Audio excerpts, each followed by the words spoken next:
Hello everyone, শুভ সন্ধ্যা সবাইকে। আর বিকাল বিকাল ঝাল ঝাল লেবু মাখা খেতে কার কার ভালো লাগে? আমারও খুব ইচ্ছা করছিল, তো ঝটপট একটা লেবু কেটে নিয়ে লঙ্কা পুড়িয়ে লবণ দিয়ে তার সঙ্গে একটু চিনি দিয়ে আমি মাখিয়ে নিয়েছিলাম। কি মজাদার খাবার! ঠিক আছে, তার সঙ্গে অ্যাড করেছিলাম কাসুন্দি। ঠিক আছে, তো এটা দেখলেই তোমাদের কার কার মুখে জল চলে আসবে জানি না, বাট খুব টেস্টি হয়েছিল লেবু মাখাটা। আর খেতে খুব অসাধারণ। আর ঝালটা একটু বেশি হয়ে গেছিলো, কারণ একটা লেবু ছিল দেখতেই পাচ্ছ, অল্প।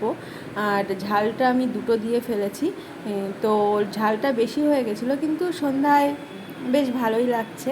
ঠিক আছে, আর বৃষ্টি হচ্ছে আমাদের এদিকে, তো তার সঙ্গে খেতে আরও বেশি ভালো লাগছে। দেখো কত সুন্দর দেখাচ্ছে, খুব ভালো লাগছিল। চলো টাটা।